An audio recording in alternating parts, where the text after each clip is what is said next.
Malaysia pakai kartu yang sama, namanya MyCard, tapi buat ngatur subsidi BBM. Rakyat Malaysia tinggal tap MyCard di pom bensin. Sistemnya langsung cek identitas, ngecek kuotanya, dan kasih harga subsidinya otomatis. Kita harus bilang kita lebih bodoh dari orang Malaysia kalau urusan ini. Anggota DPR mengakui ya, kalau kita sebenarnya memang lebih bodoh dari negara Malaysia ini. Jangan marah, ini anggota DPR yang ngomong sendiri ya. Urus KTP aja drama banget dah. Kalau nggak karena perlu aku nggak kesini deh. Jadi aku tuh cuma mau ubah foto KTP yang lama ke yang baru karena nggak kedetek nih di aplikasi. Pertama, kalian tahu nggak sih kalau di Malaysia itu bisa belanja dan bayar pakai KTP? Kalaulah orang Indonesia tahu yang warga Malaysia sekarang pergi beli beras tak payah bawa uang, bayar guna kartu IC saja gratis. Mohon bersabar, jangan koyak dengan fakta ini. Seorang anggota DPR saja mengatakan bahwasannya Indonesia lebih bodoh daripada negara Malaysia. Pemerintah Malaysia lebih pintar dalam hal ini, geng. Jadi gak usah koyak ya. Terima aja fakta yang ada kayak gitu. Jadi yang koyak.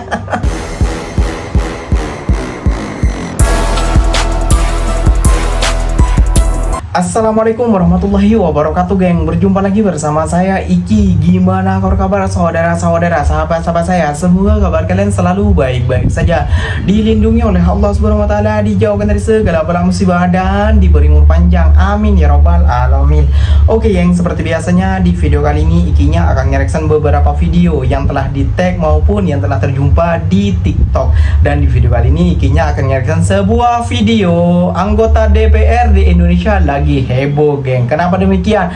Ya, KTP Indonesia ingin meniru KTP Malaysia ataupun IC Malaysia, geng. Namun disitulah, geng, letak kegagalannya. Kenapa demikian? Iya, geng, KTP di Indonesia itu udah ditanami chip juga sama seperti di Malaysia. Namun kecanggihannya tak nampak, geng, tak seperti KTP yang berada di Malaysia. Waduh, ini gimana konsepnya nih? Udah gelontorkan dana bertriliunan, berpuluh-puluh triliun, namun tidak dinampakkan kecanggihan KTP-nya. Tidak seperti di Malaysia, geng. Kalau di Malaysia itu kan bisa beli barang, bisa uang masuk langsung ke akun KTP-nya ataupun IC-nya kayak itu. Namun tidak dengan di Indonesia, geng. Di Indonesia ruwet, geng. Waduh, kira-kira seperti apa saja sih video yang akan Ikinya sajikan buat kita simak bersama-sama. Namun sebelum simak, jangan lupa dulu dong, geng, sokong channel ini dengan cara apa? Subscribe, like, comment, and share-nya. Apa benda silahkan komen di bawah. Janji jangan lupa. Oke, kita simak dulu videonya. Let's go.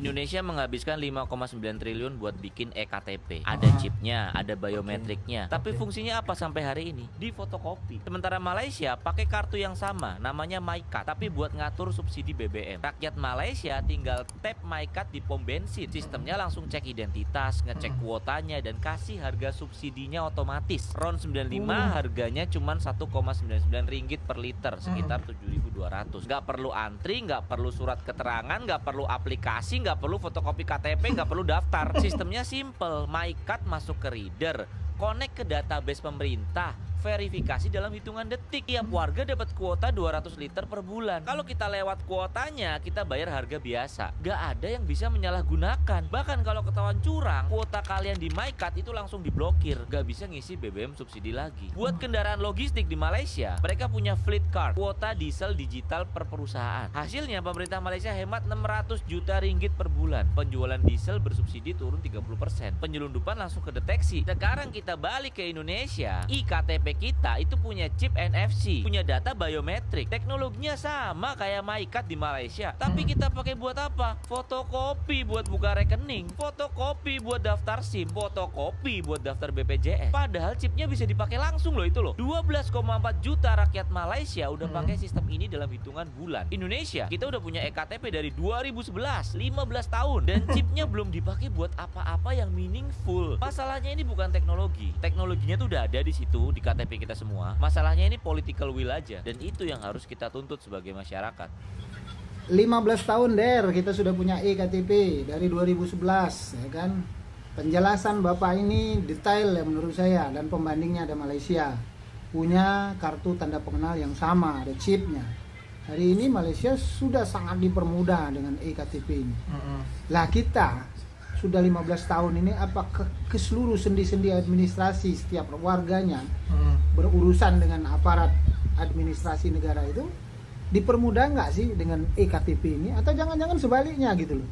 Mau di-upgrade semodern apapun sistemnya, tapi kalau karakter dan kultur aparatnya memang untuk mempersulit rakyat, tidak untuk mempermudah, maka nggak bakal selesai masalahnya ini.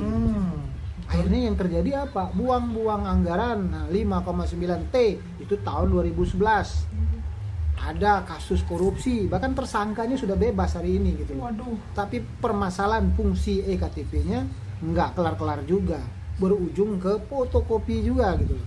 Mau ngurus apa-apa di negeri ini, walaupun Anda bawa KTP digital, bawa KTP elektronik, tidak semerta di tap selesai masalahnya, tetap kembali ke fotokopi. Apa singkatan KTP itu? Kartu tapping fotokopi. Salam akal. Juga tadi rumitnya, kita punya KTP udah pakai chip, apa-apa urusan harus pakai fotokopi lagi. Ditanya lagi kakak, ditanya lagi surat lahir, ditanya lagi kalau kami ini surat baptis. Mampus gitu. Luar biasa ini. Pemborosan yang luar biasa kalau menurut saya.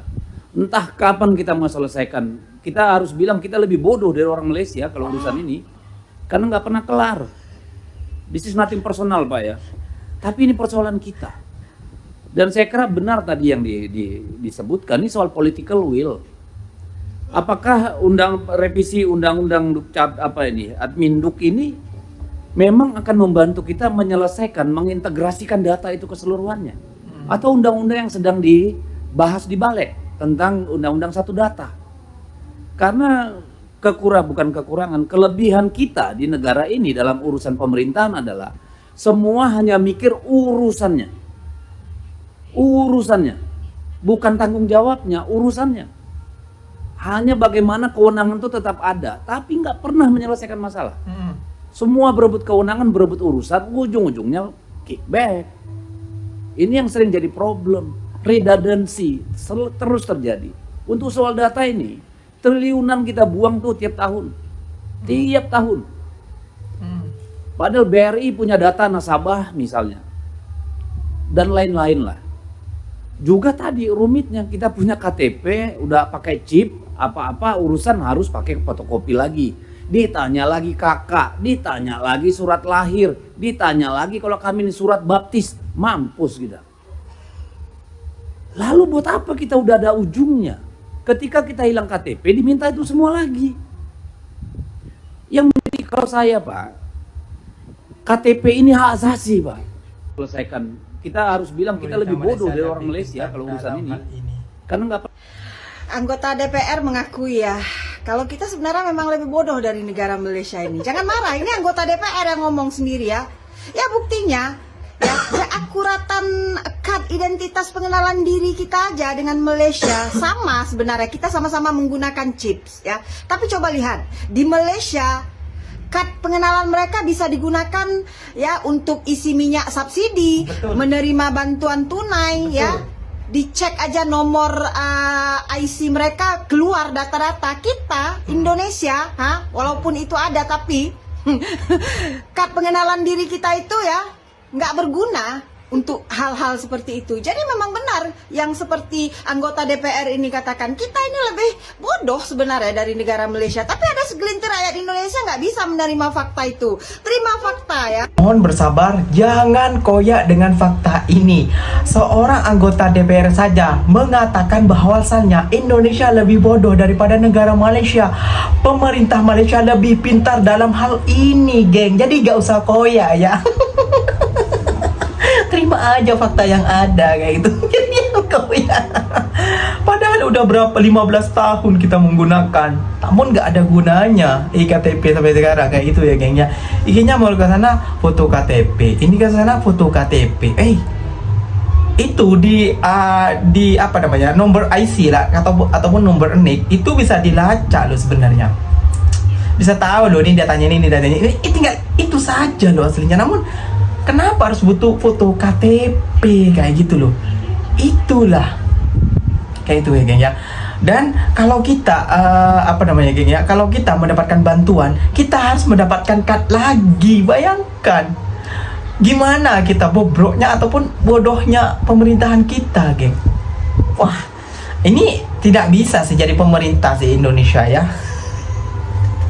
Pemerintahan Indonesia tidak bisa sih menyaingin pemerintahan luar negara kayak gitu ya, geng ya. Nah, kita reaction video yang berikut ini, geng.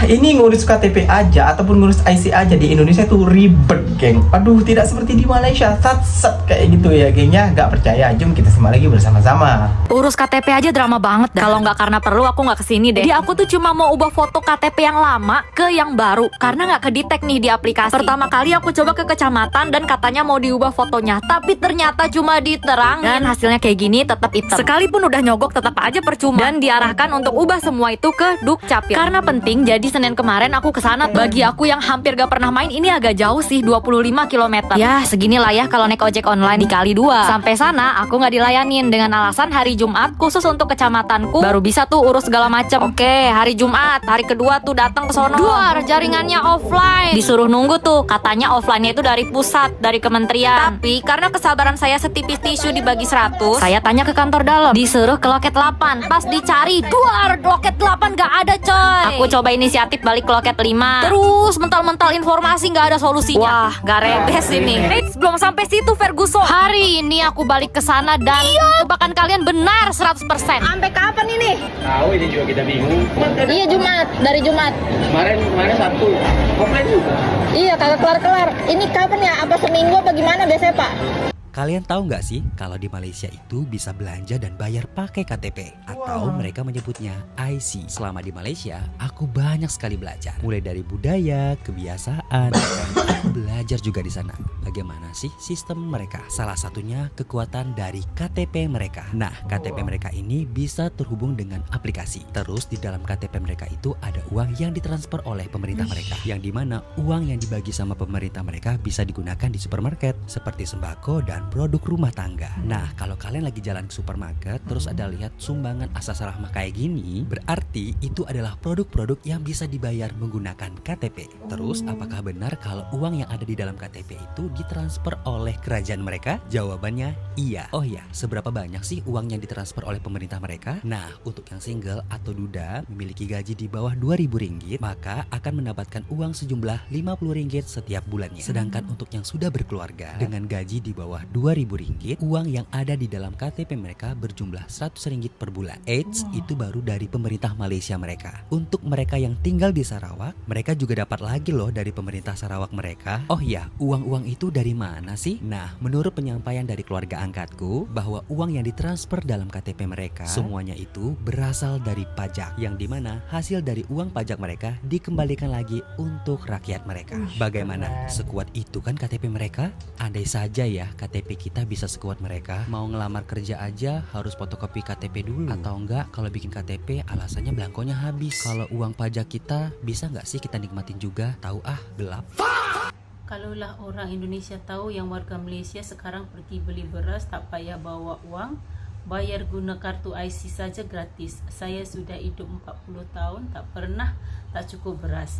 Ya, sangat betul. Kalau di Malaysia, pemerintah atau kerajaan bagi bantuan, masuk aja terus ke IC atau KTP. Kalau di Indonesia tak didata dulu warga miskinnya berapa, lepas tu baru disalurkan bansosnya.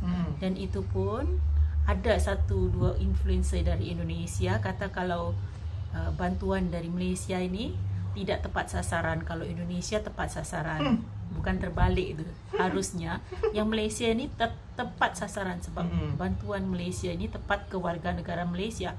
Kalau di Indonesia memang warga miskin, tapi masalahnya yang dapat in the real life, kenyataannya yang dapat bukan semua warga miskin. Kadang keluarga-keluarga dari jajaran RT, RW yang bagi data. Lagi satu, adik kena bersyukur 40 tahun hidup di Malaysia tak pernah kekurangan beras. Aku udah hidup kurang dari 50 lah, mau ke 50 tahun ya. Aku hidup di Indonesia sekitar 20 tahun.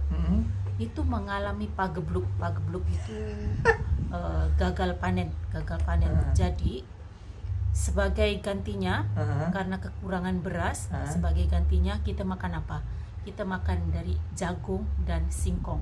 Itu aku mengalami masa kecil-kecil aku berkali-kali. Jangan bilang kalian yang nonton daripada netizen Konoha ini gak iri, geng, melihat kecanggihan IC ataupun KTP dari Malaysia. Ikinya aja, geng, iri, geng, kayak gitu ya, geng ya. Karena bantuan dari pemerintahan Malaysia itu tepat sasaran kepada kepada rakyat yang membutuhkan, geng. Kalau di Indonesia kan didata dulu, lepas itu dapat apa lah itu gak tahu lah. BPJS aja kalau di Malaysia itu, geng, cukup pakai IC, geng.